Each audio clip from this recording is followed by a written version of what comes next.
교회력이라고 합니다. 우리가 신앙생활하면서 왜 교회력을 알아야만 할까요?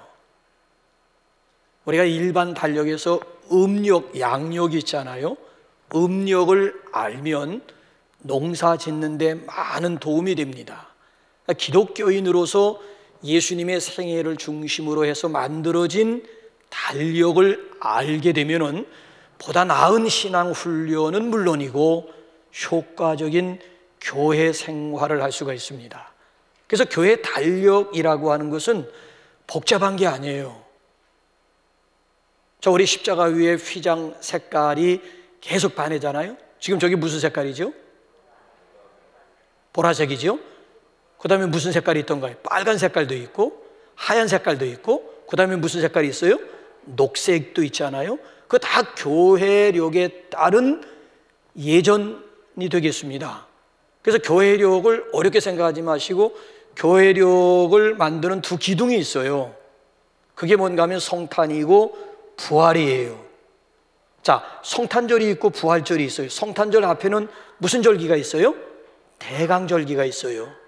자, 성탄절을 지나면 그 다음에는 뭐가 시작이 돼요? 주현절. 예수님이 태어났으면 그 다음엔 주현절이 시작이 되는 거예요. 자, 그 다음에 또 한 기둥이 부활절이라고 그랬는데 부활절 앞에는 또 뭐가 있어요? 사순절이 있잖아요. 40일 사순절, 우리 지금까지 20년 넘게끔 40일 특별 새벽기도. 그래서 우리 교회 같은 경우에는 저녁에 부흥회보다는 새벽 부흥회가 많이 나와요. 그러니까 벌써 한 20여 년 되면서 성도들의 체질이 밤문화 체질이 아니라 새벽 문화 체질로 완전히 바뀌어. 그래서 해마다 이렇게 부흥회를 해보면 저녁 부흥회도 있고 새벽 부흥회도 있는데 숫자를 계산해 보면 새벽 부흥회가 훨씬 많은 거예요. 다른 교회는 엄두를 못 내는 거예요. 저녁에 많이 모여요. 새벽에 안 모여요. 근데 우리는 아예 체질화되었기 때문에 새벽 문화 체질이 어느 정도 체득이 되었기 때문에 새벽에들 많이 모이거든요. 그래서 우리가 사순절이 되면 40일, 부활절 앞에 절기가 사순절이라고요. 그럼 부활절 다음에는 무슨 절기가 와요? 오순절 있잖아요. 성령 강인절. 그럼 교회력은 끝이에요. 요 6가지가 계속 사이클을 이루는 거예요. 그렇기 때문에 우리 교회 달력 가운데서 성탄절이 중요하고 부활절이 중요하다는 거예요. 그래서 교회력의 시작은 언제예요? 1월 1일이 아니잖아요. 교회력의 시작은 언제예요? 대강절이에요. 대강절이 교회력의 시작, 출발점이 되는 거예요. 대강절을 다른 말로 또 무슨 절이라고 그래요? 대림절이라고 하잖아요. 그래서 오늘 우리 기도하신 장로님이 대강절 둘째 주일을 맞이하여 라고 운을 띄면서 하나님 앞에 기도하지 않았습니까? 예수님의 탄생은 역사적인 획을 긋는 아주 중요한 사건이 아닐 수가 없습니다. 여러분, 역사가 뭐예요? 역사는 영어로 히스토리라고 하는데 히스토리의 뜻이 뭐예요? 화면 한번 띄워보세요. 히스토리의 뜻이 뭐예요? 두 단어가 합성된 거잖아요. 히스, 스토리. 역사는 뭐예요? 그의 이야기, 예수님의 이야기예요. 한마디로 말씀드리면 역사란 예수님의 이야기예요. 그래서 연대기 구분을 보게 되면 BC와 AD로 나누어지게 되잖아요. 자, BC는 뭐에 대한 약자예요? 저거 영어 사전에서 그대로 가져온 거예요. 영어 사전 보면 BC 찾아보게 되면 Before Christ에 대한 약자예요. 뜻이 뭐예요? 그리스도 이전, 예수님이 태어나기 이전 시대를 BC 4,000년, BC 3,000년, BC 2,000년, BC 60년, BC 뭐 1년, 그 다음에 이제 AD로 바뀌어지게 되는데 AD는 무엇에 대한 약자입니까? AD가 저게 라틴어거든요. 에노 도미나이, 에노 도미나이라고 하는 것은 영어 사전을 보게 되면 뭐라고 해석을 해놓았는가 하면 에노 도미나이라고 하는 것은 라틴어예요. 그 뜻이 뭔가 하면 In the year of our Lord, 우리 주님의 시대 해서 주후, 주님이 태어난 그 이유를 AD 2021년 12월 오늘 5일 하게 되면 예수님이 태어난 지 2021년 12월 5일째가 되는 날이 오늘이라고 하는 거예요. 그러니까 세계 공통적으로 사용하는 달력, 그 중심에는 누가 있는가 하면 예수 그리스도의 탄생 이전과 이후로 나누어지게 된다는 거예요. 그러니까 예수님의 탄생은 한마디로 말씀드리면 역사의 분기점을, 역사의 중심에는 바로 예수 그리스도가 계시다. 그래서 성탄절이 중요합니다. 그래서 교회 달력의 시작은 성탄절이 아니고 성탄절 앞서오는 4주 전부터 이제 교회 달력이 시작이 되어서 오늘 둘째 주일을 맞이하게 된 거예요. 여러분, 그렇다면 대강절은 무슨 절기일까요? 대충 지키는 절기예요? 그건 아니잖아요. 대강절은 뭐예요? 왜 하나님이, 왜 예수님이 육신의 몸을 입고 이 세상에 오셨을까? 이걸 깊이 묵상하면서 그분을 내 마음속에 인격적으로 모셔드리는 절기예요. 목사님, 저는 이미 예수님을 영접했는데, 아, 그래요? 그럼 그 다음에 질문 던져보세요. 누가 주인이냐? 내 마음에, 내 삶에 누가 주인이냐를 물어보시라고요. 예수님을 영접하신 분들도 마음 중심에 모셔 올리지 못하고 내 마음 한구석에 모신 경우가 있다고요. 육에 속한 그리스도인들이 분명히 있어요.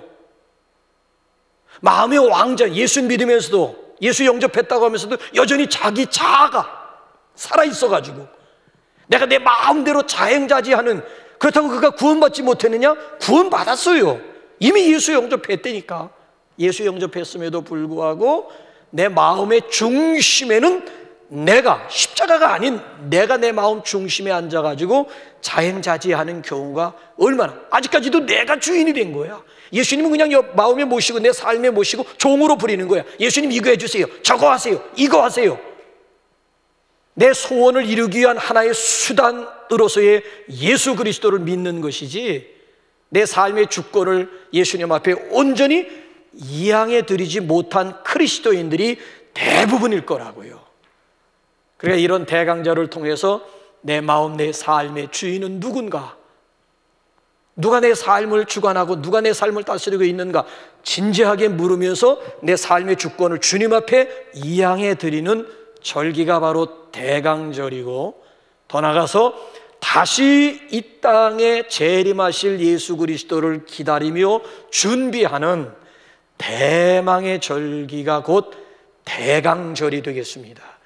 그래서 저는 대강절 둘째 주일을 맞이해서 여러분들에게 묻고 싶습니다. 당신에게 대강절은 어떤 의미입니까? 이에 따라서 나의 자세, 삶의 자세 또는 대강절을 지키는 나의 자세가 얼마든지 달라질 수 있습니다. 그래서 저는 대강절의 의미에 대해서 오늘 본문 말씀을 중심으로 세 가지로 여러분들에게 요약해 드리고자 합니다. 대강절은 첫째로 회개의 절기입니다. 자, 24절 여러분 다시 한번 보십시오. 시작. 그가 오시기에 앞서 요한이 먼저 회개의 세례를 이스라엘 모든 백성에게, 자, 예수님이 오시기에 앞서, 대강절, 성탄절 앞서 세례 요한을 하나님께서 보내주신 목적이 뭐라는 거예요? 회개라는 거예요. 그럼 세례 요한이 실제로 예수님보다 6개월 먼저 세상에 와서 그가, 예수님 오시기에 앞서 그가 한 일이 무엇일까? 세례 요한의 사역을 한번 확인해 봐야 되겠지요. 오늘 여기 본문 말씀을 컨텍스트라고 해요. 컨텍스트도 중요하지만 컨텍스트보다 더 중요한 것은 오리지널 본문 텍스트가 중요해요. 사복음서가 텍스트라고 한다면 사도행전부터 요한계시록은 컨텍스트예요. 요 오리지널 본문을 상황에 따라서 어떻게 적용하고 어떻게 해석했느냐라고 하는 것이, 이게 바로 사도행전부터 요한계시록이 되는 거예요. 그 정말 텍스트, 컨텍스트도 물론 참고는 돼요. 중요해요. 그러나 컨텍스트보다는 텍스트가 중요하다니까. 자, 오늘 여기 세례 요한에 대해서, 여기 24절에서 세례 요한에 대해서 소개했습니다만은, 자, 이런 컨텍스트보다는 한번 오리지널 본문 한번 가보는 것도 괜찮잖아요. 마태복음 3장 1절 한번 오리지널 본문 가보시라고. 시작. 그때 세례 요한이 이르러 유대 광야에서 전파하여 말하되 회개하라, 천국이 가까이 왔느니라 하였으니 그는 선지자 이사야를 통하여 말씀하신 자라. 일러스되 광야에 외치는 자의 소리가 있어 이르되 너희는 주의 길을 준비하라. 그가 오실 길을 곧게 하라 하였느니라. 이 요한은 낙타털 옷을 입고 허리에 가죽띠를 띠고 음식은 메뚜기와 석청이었더라.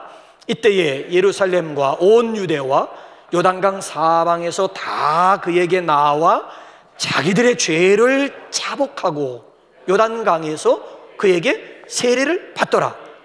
자, 요한이 예수님보다 6개월 먼저 온 이유와 목적이 뭐예요? 주의 길을 예비하기 위한 거예요.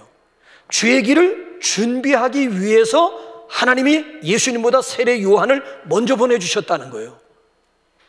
그러면 주님을 우리가 영접하기 위한 준비 중에 준비가 뭐라고요? 회개하라. 회개라고 하는 것은 나의 죄를 자복하는 거예요. 그래서 여기 나와 있는 물 세례라고 하는 것은 뭐예요? 회개 세례, 회개 세례. 그래서 세례가 뭐냐? 죄 씻음 받은 정표, 죄 씻음 받는 의식이라고 우리가 세례를 설명하고 있지 않습니까? 여러분, 그렇습니다. 예수님을 내 마음 한가운데 영접하기 위해서는 우리 마음의 집이 더러우면 안 된다는 거예요. 여러분, 가정에서도 귀한 손님을 맞이하기 위해서 제일 먼저 하는 일이 뭡니까? 대청소예요. 그래서 지금 코로나로 인해서 대신방이 멈추어진 가운데 있습니다마는 정기적으로 대신방이 실시가 되었을 때에는 남편들께서 저에게 종종 농삼아 그런 말씀을 하신 분도 있었어요. 목사님, 우리 집에 자주 오셔야 되겠습니다. 뭘 의미하는 줄 알겠죠? 평상시엔 돼지우리처럼 지내다가도 1년에 딱 한 번 있는 대신방, 오늘이 대신방 날짜다 하게 되면 부인이 일어나서 새벽부터 막 가족들을 깨우고 문도를 열어놓고 막 먼지털이를 털고 흩어져 있던 물건들 다 제자리에 갖다 놓고 그 저녁에 딱 퇴근하고 돌아오면 집안이 달라졌습니다. 목사님 자주 오셔야 되겠습니다 라고 하는 이야기를. 왜? 그래도 귀하다라고 하는 분을 우리 집에 모시기 위해서는 제일 기본적으로 할 수 있는 것이 집안을 정리하는 거예요. 깨끗이 청소하는 거예요. 아니, 하물며 만왕의 왕이신 예수님을 내 마음속에 영접하기 위해서 지금의 이런 상태 가지고 과연 예수님을 영접할 수가 있을까요? 그래서 우리에게 필요한 절기가 대강절이 필요하다라고 하는 거예요. 회개, 우리의 마음을 정결하게 하고 우리의 마음을 깨끗하게 하는. 그래서 금년 의미 있는 대강절을 여러분들이 맞이하기 위해서는 뭘 청소해야 될 것 같습니까? 뭘 고백해야 될 것 같습니까? 뭘 하나님 앞에 자백해야 될 것 같습니까? 뭘 새롭게 결단해야 할 것 같습니까? 뭘 구체적으로 하나님 앞에 회개해야 할 것입니까? 회개에 따른 회개의 열매가 따로 있습니다. 자, 우리 한번 요한일서 1장 9절 아예 암송해 버리세요. 시작. 만일 우리가 우리의 죄를 자백하면 그는 미쁘시고 의로우사 우리 죄를 사하시며 우리를 모든 불의에서 우리가 우리 죄를 자백하면 뭐예요? 죄를 용서해 주신, 자백하기만 하면 용서해 주신다는 얘기고, 그뿐만 아니라 플러스 알파 뭐예요? 모든 불의 가운데서 우리를 깨끗하게 정결케 하신다는 거예요. 죄로부터 진정 자유함을 얻을 수 있는 그런 축복이 있고요. 또 여러분, 더 중요한 이유가 뭔 줄 아십니까? 자, 하나님께서 역사적으로 주의 종들을 세워서 회개의 메시지를 선포하는 이유가 어디에 있을 것 같습니까? 자, 한번 사도행전 3장 19절 한번 가보세요. 시작. 그러므로 너희가 회개하고 돌이켜 너희 죄 없이 함을 받으라. 이같이 하면 유쾌하게 되는 날이 주 앞으로부터 이를 것이요. 이같이 하면, 회개하기만 하면 유쾌, 상쾌, 통쾌의 축복을 내가 누릴 수 있다는 거예요. 개역 한글판이 아니라 개역 개정판을 보게 되면 유쾌 대신 새롭게 된다는 거예요. 회개하기만 하면 우리가 새롭게 될 수가 있다는 거예요. 자, 역사적으로 주의 종들을 세워가지고 회개를 촉구하는 이유가 뭐예요? 26절로 이제 넘어가 보세요. 사도행전 3장 26절 시작. 하나님이 그 종을 세워 복 주시려고 너희에게 먼저 보내사 너희로 하여금 돌이켜 각각 그 악함을 버리게 하셨. 돌이키는 것도 회개야. 악한 것을 버리는 게 회개야. 그러니까 그 종을 세워가지고 회개를 촉구하는 이유가 뭐예요? 복 주시려고. 더러워진 그릇 가운데 하나님이 복을 담아주실 수가 없다는 거예요. 더러워진 우리의 마음의 그릇을 깨끗하게 씻고야 하나님이 약속하신 복을 풍성히 발휘해 줄 수가 있다는 거예요. 그래서 금년 우리 대강절은 저와 여러분들에게는 축복의 계절이 되실 수 있기를 바랍니다. 진정 죄로부터 자유함을 얻는, 죄사함의 기쁨을 만끽할 수 있는 그런 특별한 절기가 될 수 있기를 주님의 이름으로 축원합니다. 그런가 하면 두 번째로 대강절의 의미는 오늘 여기 본문 말씀에 나와 있는 대로 구원의 절기예요. 자, 이 기가 막힌 구절 23절이 있는데 한번 우리 23절 한번 볼까요? 시작. 하나님이 약속하신 대로 이 사람의 후손에서 이스라엘을 위하여 구주 세우셨으니 곧 예수라. 구주를 세우셨으니 예수라. 자, 이 사람의 후손에서 구주를 세우셨다, 예수를 보내주셨다. 이 사람의 후손이 누구예요? 누구의 후손을 통해 예수님이 오셨다는 거예요? 그 앞구절 가봐야지. 22절 시작. 내가 이새의 아들 다윗을 만나니 내 마음에 맞는 사람이라 내 뜻을 다 이루리라 하시더니, 이새의 아들 다윗을 만나니 내 마음에 합한 사람이다, 내 뜻을 다 이루리라. 이 사람의 후손에서 구주를 보내셨으니 곧 예수라 그랬어요. 예수님은 누구의 후손을 통해 이 세상에 오셨다는 거예요? 다윗의 후손. 자, 오늘 여기 본문 말씀은 컨텍스트라고 했어요. 텍스트가 중요해요. 컨텍스트에서 확인하고 오리지널 본문에서 확인해 보면 완전하겠지요. 정말 다윗의 후손에서 오셨는지. 마태복음 1장 1절, 마태복음 시작 첫 장 첫 절 시작. 아브라함과 다윗의 자손 예수 그리스도의 계보라. 예수님이 누구의 후손으로 오신 거예요? 아브라함의 후손, 다윗의 후손을 통해서 예수님이 이 세상에 오셨음을 여기서도 지금 분명하게 강조해주고 있지 않습니까? 구약의 약속대로 그대로 아브라함과 다윗의 후손을 통해서 예수님께서 세상에 오셨습니다. 그래서 여기서 우리가 주목해야 하는 단어는 23절에서 주목해야 할 단어는 구주라고 하는 단어와 예수라고 하는 단어예요. 자, 구주의 뜻이 뭐예요? 영어 성경을 보면 더 세이비어, 구세주예요. 구세주, 구원자. 그러니까 구주라고 하는 것은 구원의 뜻을 가지고 있어. 그럼 예수의 뜻은 뭐예요? 마태복음 1장 21절 한번 가지고 대답하세요. 시작. 아들을 낳으리니 이름을 예수라 하라. 이는 그가 자기 백성을 그들의 죄에서 구원할 자이심이라 하니라. 예수의 뜻은 뭐예요? 구원. 구주의 뜻은 뭐예요? 구원. 자, 똑같은 의미를 표현을 달리해서 본문 말씀에 소개한 이유가 뭘까요? 예수님이 이 세상에 오신 목적은 다른 데 있는 것이 아니라 구원을 위해서 오셨다는 거예요. 그래서 신구약 성경 가운데 가장 핵심 최고의 구절 한 구절을 꼽으라고 한다면 뭘까요? 다른 거 다 없어져도 이 한 구절만 가지고도 구원받기에 충분하다는 거야. 1189장도 필요 없어. 한 장도 필요 없어. 딱 한 절만 가지고 구원받기에 충분하다는 거야. 신구약 성경에서 가장 핵심 구절 한 구절을 꼽으라고 한다면 그게 뭘까요? 요한복음 3장 16절이에요. 자, 주일학교 출신들 이때 한번 진가를 발휘해야 되겠죠? 주일학교 출신들 요한복음 3장 16절 우리 노래 한번 부르십시다. 하나님이 세상을 이처럼 사랑하사 독생자를 주셨으니 누구든지 예수 믿으면 멸망하지 않고 영생을 얻으리로다. 요한복음 3장 16절. 아멘.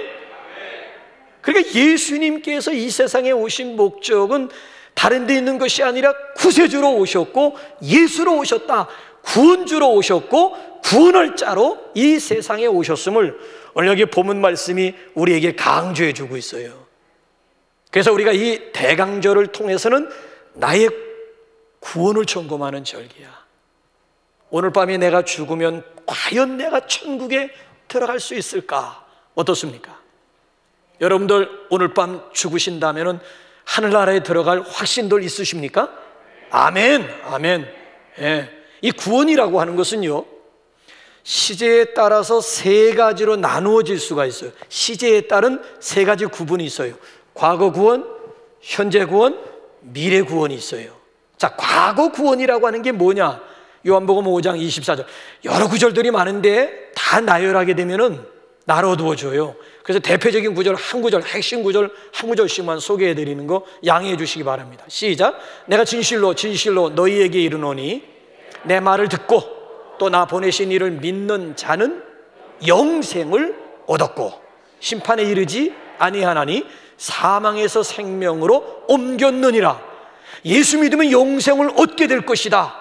예수 믿으면 생명으로 옮겨질 것이다 라고 하는 얘기가 아니잖아요. 미래 시제가 아니잖아요. 저건 뭐예요? 영생을 뭐예요? 이미 얻었고 생명으로 뭐예요? 옮겨질 것이 아니라 이미 옮겨졌다.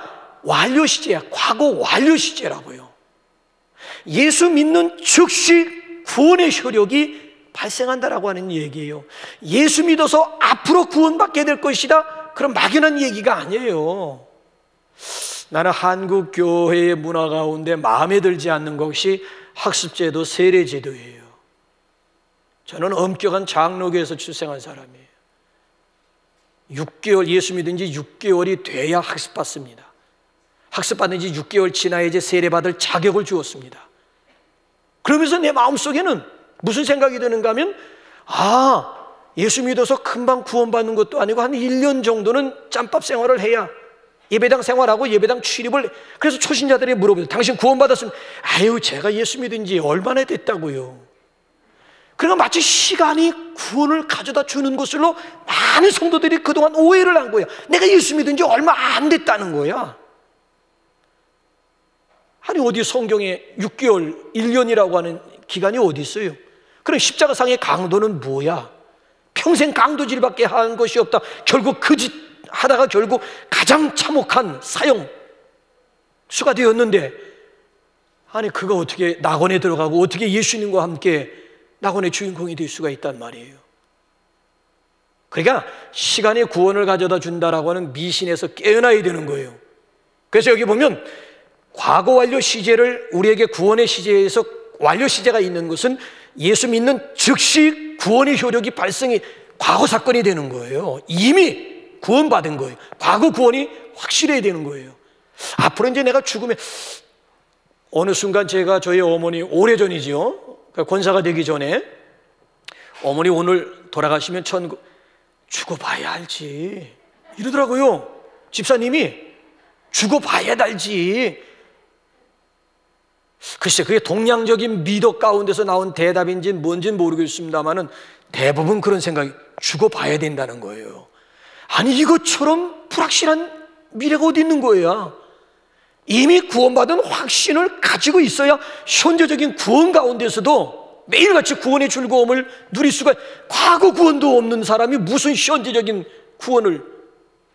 자, 그래서 한번 보세요. 현재적인 구원이 있는데 빌립보서 2장 12절, 어떤 현재적인 구원이란 뭘까요? 시작. 그러므로 나의 사랑하는 자들아, 너희가 나 있을 때뿐 아니라 더욱 지금 나 없을 때에도 항상 복종하고 두렵고 떨림으로 너희 구원을 이루라. 너희 구원을 이루라. 현재형이에요. 너희 구원을 이루라. 그래서 세번역 성경을 보게 되면 저 구절을 어떻게 이렇게 번역을 했는가 하면, 여러분의 구원을 계속 이루어 가십시오. 여러분의 구원을 계속 멈추지 말고 여러분의 구원을 계속 이루어 가십시오. 자, 예수님은 이 현재 구원에 대해서 더 구체적으로 어떻게 우리에게 말씀하셨는지 마태복음 6장 13절을 우리 한번 볼까요? 예수님은 현재 구원에 대해서 어떻게 우리에게 구체적으로 말씀하시는지. 시작. 우리를 시험에 들게 하지 마시옵고 다만 악에서 구하시옵소서 하라. 그러니까 예수님께서 우리에게 기도를 자상하게 가르쳐 주시면서 현재적인 구원을 위해서 기도하라는 거예요. 무엇으로부터 구원받는다는 얘기예요? 시험거리. 마귀의 달콤한 유혹 가운데서 구원, 날마다 시험 가운데서 구원받도록, 날마다 마귀의 유혹 가운데서 구원받도록, 날마다 악으로부터, 죄로부터 구원받기 위해서 현재적인 구원이지요. 이거는 공중의 권세 잡은 마귀와의 영적인 전쟁 가운데서 매일 승리, 구원을 경험하기 위해서 하나님 앞에 기도하라는 거예요. 현재적인 구원이 있는 거예요. 더군다나 여러분들 가운데 육신이 연약한 분들 있잖아요. 병 고침 받는 거 현재적인 구원이에요. 내 믿음이 너를 구원하였으니 평안히 가라. 자, 병든 자들이 예수님 앞에 믿음으로 나왔다가 내 믿음이 너를 구원하였으니 평안히 가라. 여기서 구원이라고 하는 것은 육체 구원이라고요. 육체 구원. 그러니까 현재적인 구원이야. 이거 현재적인, 우리에게는 여전히 현재적인 구원이 저와 여러분들에게도 다 나름대로 현재적인 구원이 있다고요. 현재적인 구원. 유혹에 자주 넘어가는 분들, 시험에 자주 빠지는 분들, 자주 육신의 연약함으로 인해서 고통을 겪는 분들, 현재적인 구원을 위해서 너희 구원을 계속 이루어가라. 악으로부터 우리가 구원받고 시험으로부터 구원받기 위해서 하나님 앞에 기도해야 되는 것이지요. 자, 그런가 하면은 또 한 가지 미래적인 구원이 있어요. 미래적인 구원은 뭘까요? 자, 고린도후서 1장 10절, 미래적인 구원은 뭘까요? 시작. 그가 이같이 큰 사망에서 우리를 건지셨고 또 건지실 것이며 이후에도 건지시기를 그에게 사망에서 건졌다. 이건 과거 구원이야. 건지셨고 사망에서 이미 우리를 건지셨고 또 건지실 것이며 이후에도 건지시기를, 한마디로 말씀드리면 미래 구원입니다. 그러니까 예수 믿을 때 이미 시작된 구원이라고 하는 것은 예수님이 재림하실 때 완성이 된다라고 하는 것입니다. 그래서 사도 바울이 우리에게 뭐라고 권면하고 있는 줄 아십니까? 이 미래 구원과 더불어 사도 바울이 뭐라고 권면하는지 빌립보서 3장 20절 21절 한번 볼까요? 시작. 그러나 우리의 시민권은 하늘에 있는지라 거기로부터 구원하는 자 곧 주 예수 그리스도를 기다리노니 그는 만물을 자기에게 복종하게 하실 수 있는 자의 역사로 우리의 낮은 몸을 자기 영광의 몸의 형체와 같이 변하게 하시리라. 자, 하늘로부터 구원하시는 예수 그리스도가 재림하신, 구름 타고 예수님이 재림하신다는 거예요. 그때 우리의 구원이 완성이 되는데 보세요. 우리의 이 낮은 몸이 예수님의 영광의 몸과 같이 변화가 된다는 거예요. 우리의 이 낮은 몸이라고 하는 것은, 우리의 지금 몸이라고 하는 것은 시간과 공간의 제한을 받고 있습니다. 그런데 예수님의 영광스러운 몸, 부활체라고 얘기해. 신령한 몸이라고 하는 것은 시간과 공간의 제한을 더 이상 받지 않아요. 그래서 보세요. 예수님의 제자들이 예수님의 십자가를 못 받고 그 다음에 다락방에 숨어서 문을 고로 잠갔다 그랬어요. 열어주지도 않는데 예수님이 그들 가운데 나타나셔서 너에게 평강이 있을지어다 숨을 내쉬면서 성령 받아라. 아니, 문 열어주시지도 않았는데 어떻게 예수님이 제자들 가운데 짠 하면서 그의 몸이라고 하는 것은 더 이상 시간과 공간의 제한을 받지 않는 몸이, 이걸 부활체, 이거 신령한 몸. 오늘 여기 빌립보서 3장 21절을 보면 영광스러운 몸과 같이 우리의 이 낮은 몸도 그때가 되면, 예수님이 재림하시게 되면 우리의 낮은 몸도 예수님의 부활체로 변화가 된다라고 하는 얘기예요. 그러니까 아직까지도 우리가 궁극적인 구원, 종말론적인 구원을, 우리가 구원의 완성이라고 하는 것은 예수님이 재림하실 때 이루어지게 될 것임을 우리에게 분명하게 말씀해 주고 있잖아요. 그래서 세례 요한도 그렇고 예수님도 사역을 시작하면서 첫 포문이 뭐지요? 세례 요한이 사역을 시작하면서 첫 번째 선포한 메시지가 뭐예요? 회개하라, 천국이 가까웠느니라. 자, 예수님도 사생활 접고 이제 공생활 세례 받으시고 공생활을 시작하시면서 첫 번째 선포된 메시지가 뭐예요? 회개하라, 천국이 가까웠느니라. 여기 가까웠다라고 하는 것은 헬라어로 앵기켄이라고 하는데, 앵기켄이라고 하는 게 이게 앵기켄이야. 이게 보세요. 가까웠다. 이게 손만 펴면은 닿을 수 있는 거리, 요걸 앵기켄이라고 얘기를 하는 거예요. 얼마나 가까워요. 주먹 쥐고 있는데 손만, 자, 주먹을 쥐고 있어도 닿질 않아. 손만 펴면 닿을 수 있는 아주 가까운, 천국이 가까웠고 예수님의 재림이 그 정도로 가까이에 왔음을 이야기하고 있는 거예요. 자, 그래서 여러분 한번 보세요. 사도 바울이 우리에게 뭐라고 도전하는지. 자, 보세요. 손가락 생각하면서, 주먹 생각하면서 가까웠느니라. 그래서 사도 바울이 우리에게 경각심을 로마서 13장 11절을 통해서 어떻게 일으키는지 한번 보세요. 시작. 또한 너희가 이 시기를 알거니와 자다가 깰 때가 벌써 되었으니 이제 우리의 구원이 처음 믿을 때보다 가까웠습니다. 이제 우리의 구원이 10년 전, 20년 전 처음 믿을 때보다 이제는 뭐가 가까워? 종말이 가까웠다는 거예요. 천국이 가까웠다는, 구원의 완성이 가까이 왔음을 우리에게 강조해주고 있는 거예요. 미래 구원이에요. 우리에게 남아있는 구원의 날을 바라보면서 주님을 신뢰할 수 있기를 바랍니다. 이제 묻겠습니다. 여러분의 구원의 상태는 어떠하십니까? 그냥 과거 구원으로 만족하십니까? 날마다 삶 가운데서 현재적인 구원을 경험하고 계십니까? 어떻습니까? 근데 여러분 이거 아셔야 되는 것이 우리는 이미와 아직 그 중간 상태야. 이미 구원받았어요. 미안하지만 아직 구원받지 못했어요. 그래서 우리는 이미와 아직이라고 하는 그 긴장 상태 가운데 있는 거예요.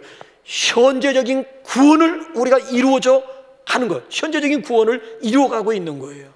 그래서 바라기는 궁극적인 그날의 구원과 매일의 구원을 위해서 믿음의 선한 싸움을 싸우실 수 있기를 주님의 이름으로 축원합니다. 자, 그런가 하면 마지막 세 번째로 대강절은 말씀의 절기예요. 자, 첫 번째로 대강절은 회개의 절기, 두 번째로 대강절은 구원의 절기, 마지막 세 번째로 대강절은 말씀의 절기. 자, 그래서 오늘 여기 본문 말씀 26절 우리 한번 볼까요? 시작. 형제들아, 아브라함의 후손과 너희 중 하나님을 경외하는 사람들아, 이 구원의 말씀을 우리에게 보내셨거늘.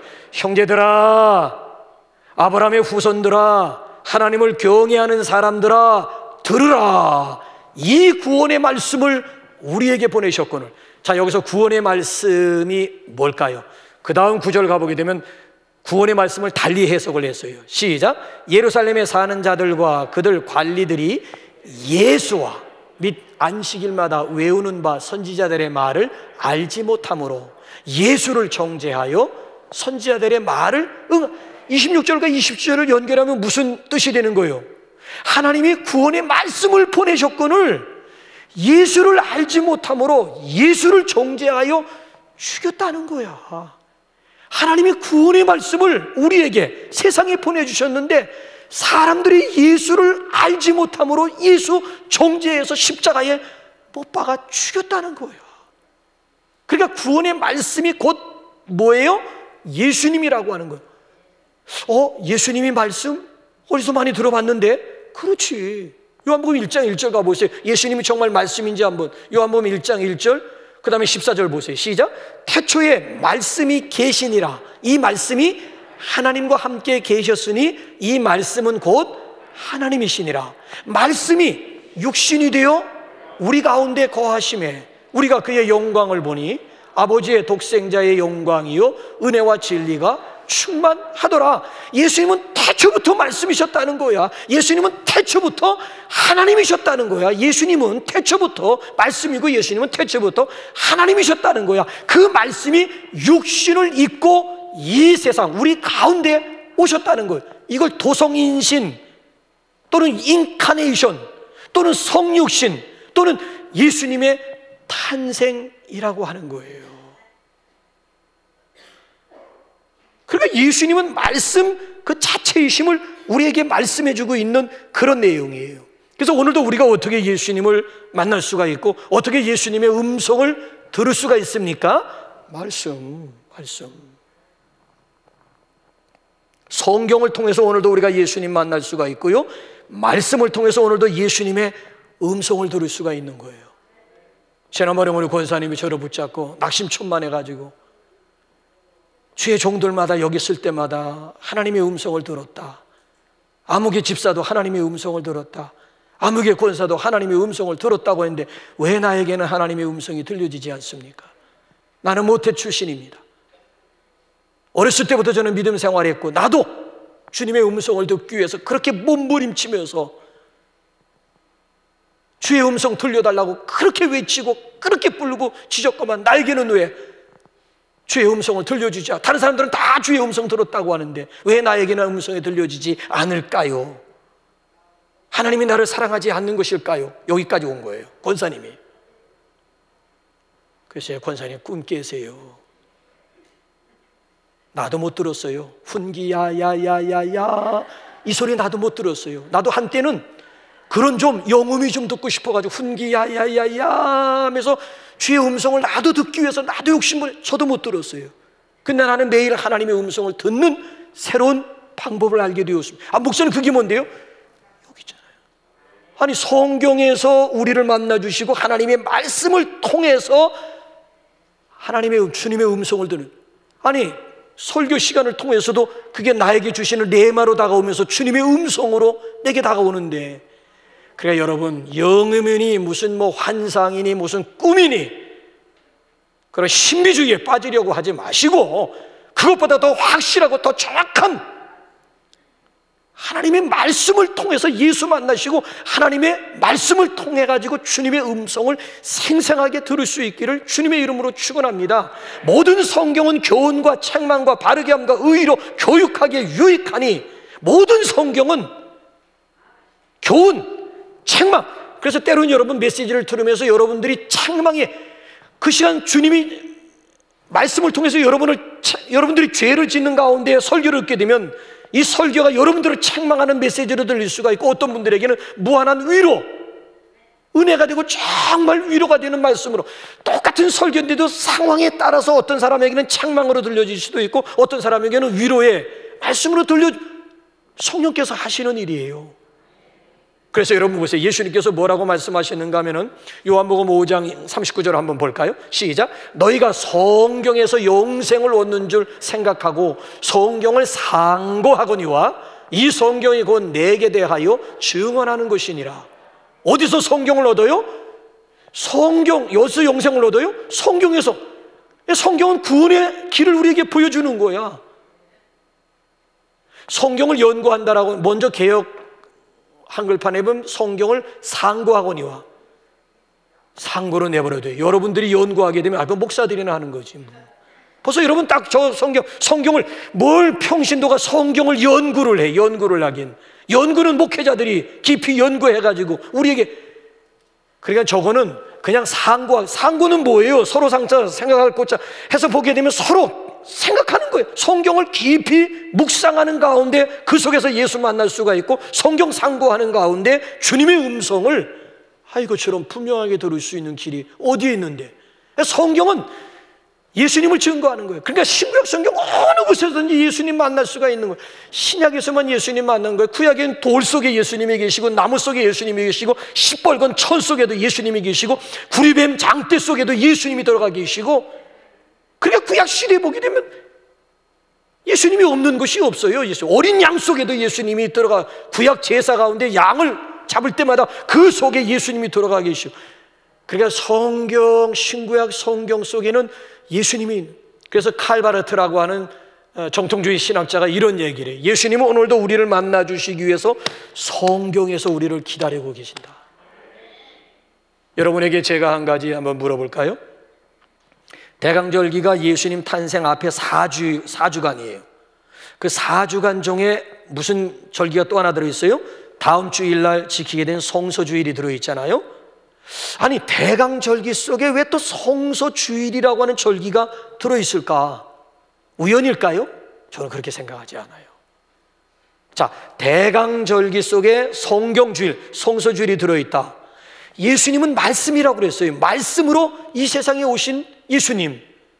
그러니까 대강절기를 통해서 성경을 가까이 하라고 하는 거예요. 성경을.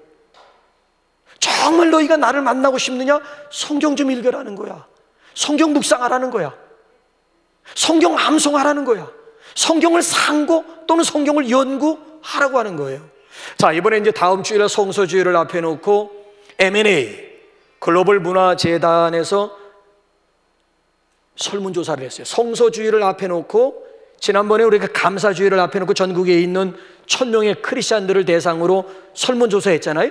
성서주의를 앞에 놓고 성인 그리스도인들을 대상으로 설문조사를 했는데 질문거리가 상당히 많았어요. 근데 이 시간 제가 3가지만 질문 뽑아가지고 왔어요. 첫 번째 질문이 뭔가 하면 성경을 어떤 책으로 생각하느냐. 자, 성경을 어떤 책으로 생각하느냐. 예, 설교 빨리 끝낼게요. 지금 설교 빨리 끝내라고 지금 핸드폰이 지금 울리고 있어서 그렇지 않아도 제가 빨리 끝내려고 생각을 해요. 예, 그러니까 여러분 좀 설교가 지루하다 싶으면 핸드폰 울려대세요 그냥. 그럼 제가 핸드폰 소리 듣고 설교 멈출 테니까 알아서 하시라고. 자, 보세요. 성서주의를 맞이해서 설문조사 세 가지를 뽑았는데 당신은 성경을 어떤 책으로 생각하느냐 했더니만 응답자의 74%가 하나님의 말씀으로, 근데 25%는 하나님의 말씀이 아니다. 그 중에 11%, 20% 속에 들어있는 11%의 청년들은 그냥 종교서적이다.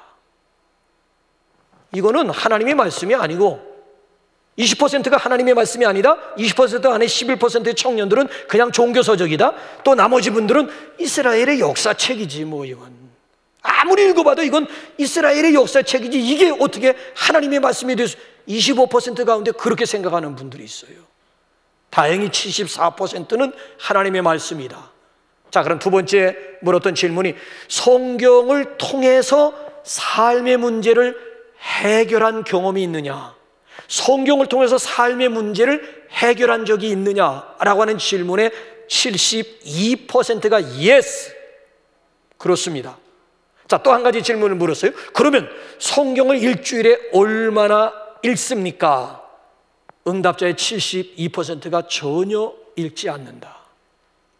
하루에 30분 이상 성경을 읽는다는 15%를 제외하면 나머지 그리스도인들이 일주일에 성경 한 번도 펼치지 않는다라고. 예배 드릴 때 여러분 성경책 가져와서 펼치는 거 말고 여러분들 삶, 경건 생활 가운데서 스스로가 성경을 펼치지 않는다가 72%예요. 남의 얘기하지 말자고요. 여러분들 같은 경우에는 어떻습니까? 일주일 동안 성경 몇 장 읽으시고 몇 분 또는 몇 시간이나 성경 읽으십니까? 이런 차원에서 여러분 성경에 매주마다 오르는 통독자들, 이번 예사로운 분들이 아니에요. 대부분 다 72% 반열에 서 있는데 그나마 15% 상위 15% 가운데 들어가는 분들이 여기 주보에 올라와 있는 통독자들이라고요. 1년에 성경 통독 한 번 하기 위해서 하루에 꼬박꼬박 3장 읽어야 되고 주일날은 5장 읽으면 신구약 성경 1년에 딱 한 번 통독할 수가 있어요. 그런데 4독짜리, 5독짜리, 10독짜리, 12독짜리는 뭐예요? 굉장한 거예요. 그러니까 우리 성서주의를 앞에 놓고 우리 통독자들을 진정 어린 마음 가지고 우리 축하하면서 격려하도록 하겠습니다. 박수로. 네, 대단하신 분들이에요.